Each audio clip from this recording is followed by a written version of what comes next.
യിരെമ്യാവ് 27 അധ്യായം 1 മുതലുള്ള വാക്യങ്ങൾ.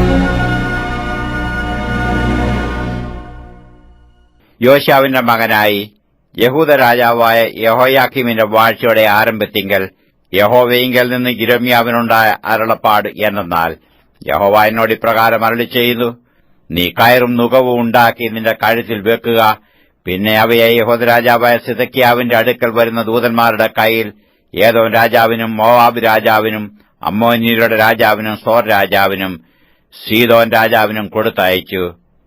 തങ്ങളുടെ യജമാനന്മാരോട് പറവീൻ, നീ അവരോട് കൽപ്പിക്കേണ്ടത്, യിസ്രായേലിന്റെ ദൈവമായ സൈന്യങ്ങളുടെ യഹോവ ഇപ്രകാരം അരുളിച്ചെയ്യുന്നു, നിങ്ങളുടെ യജമാനന്മാരോട് ഇപ്രകാരം പറവീൻ, ഞാൻ ഭൂമിയെയും ഭൂതലത്തിലെ മനുഷ്യനെയും മൃഗങ്ങളെയും എന്റെ മഹാശക്തി കൊണ്ടും നീട്ടിയ ഭുജം കൊണ്ടും ഉണ്ടാക്കിയിരിക്കുന്നു.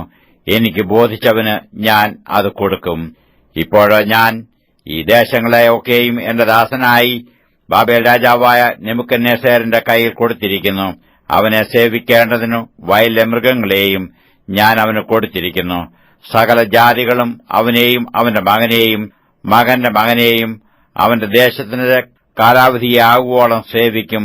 അതിന്റെ ശേഷം അനേകം ജാതികളും വലിയ രാജാക്കന്മാരും അവനെക്കൊണ്ട് സേവ ചെയ്യിക്കും.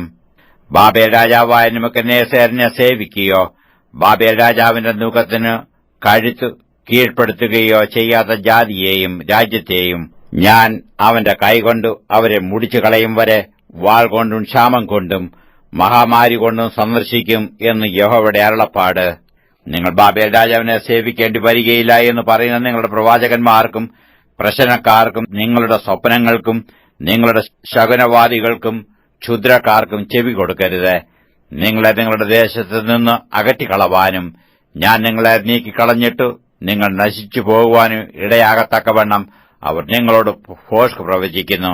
എന്നാൽ ബാബേൽ രാജാവിന്റെ നുകത്തിന് കഴുത്ത് കീഴ്പ്പെടുത്തി അവനെ സേവിക്കുന്ന ജാതിയെ ഞാൻ അവരുടെ ദേശത്ത് തന്നെ വസിക്കുമാറാക്കും. അവർ അതിൽ കൃഷി ചെയ്തു അവിടെ പാർക്കുമെന്ന് യഹോവയുടെ അരുളപ്പാട്. ഞാൻ അങ്ങനെ തന്നെ യഹൂദ രാജാവായ സിദെക്കീയാവോടും പ്രസ്താവിച്ചതെന്നാൽ, നിങ്ങൾ ബാബേൽ രാജാവിന്റെ നുകത്തിന് കഴുത്ത് കീഴ്പ്പെടുത്തി അവനെയും അവന്റെ ജനത്തെയും സേവിച്ച് ജീവിച്ചുകൊള്ളുവീൻ. ബാബേൽ രാജാവിനെ സേവിക്കാത്ത ജാതിയെക്കുറിച്ച് യഹോവ അരുളിച്ചെയ്തതുപോലെ നീയും നിന്റെ പ്രജകളും വാൾ കൊണ്ടും ക്ഷാമം കൊണ്ടും മഹാമാരി കൊണ്ടും മരിക്കുന്നത് എന്തിന്? നിങ്ങൾ ബാബേൽ രാജാവിനെ സേവിക്കേണ്ടി വരികയില്ല എന്ന് പറയുന്ന പ്രവാചകന്മാരുടെ വാക്ക് കേൾക്കരുത്. അവർ ഭോഷ്കത്രേ നിങ്ങളോട് പ്രവചിക്കുന്നത്. ഞാൻ അവരെ അയച്ചിട്ടില്ല എങ്കിലും ഞാൻ നിങ്ങളെ നീക്കിക്കളവാനും നിങ്ങളും നിങ്ങളോട് പ്രവചിക്കുന്ന പ്രവാചകന്മാരും നശിച്ചു പോകുവാനും തക്കവണ്ണം അവർ എന്റെ നാമത്തിൽ ഭോഷ്ക് പ്രവചിക്കുന്നു എന്ന് യഹോവയുടെ അരുളപ്പാട്.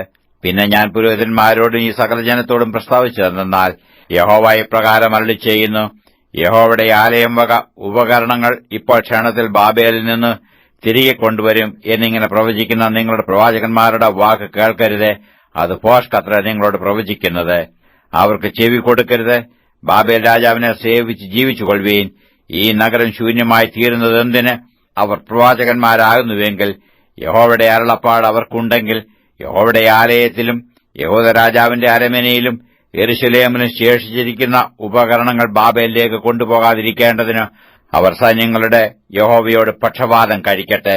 ബാബേൽ രാജാവായ നെബൂഖദ്നേസർ യെഹോയാക്കീമിന്റെ മകനായി യഹൂദ രാജാവായ യെഖൊന്യാവെയും യെഹൂദയിലും യെരൂശലേമിലുള്ള സകല കുലീനന്മാരെയും യെരൂശലേമിൽ നിന്ന് ബാബേലിലേക്ക് പിടിച്ചുകൊണ്ടുപോയപ്പോൾ അവൻ എടുക്കാതെ വെച്ചിരുന്ന സ്തംഭങ്ങളെയും കടലിനെയും പീഠങ്ങളെയും ഈ നഗരത്തിൽ ശേഷിച്ചിരിക്കുന്ന ശേഷ ഉപകരണങ്ങളെയും കുറിച്ച് സൈന്യങ്ങളുടെ യഹോവ ഇപ്രകാരം അരുളിച്ചെയ്യുന്നു, അതേ യഹോവയുടെ ആലയത്തിലും യഹൂദ രാജാവിന്റെ അരമനയിലും യെരൂശലേമിലും ശേഷിപ്പുള്ള ഉപകരണങ്ങളെക്കുറിച്ച് തന്നെ യിസ്രായേലിന്റെ ദൈവമായ സൈന്യങ്ങളുടെ യഹോവ ഇപ്രകാരം അരുളിച്ചെയ്യുന്നു, അവയെ ബാബേലിലേക്ക് കൊണ്ടുപോകും.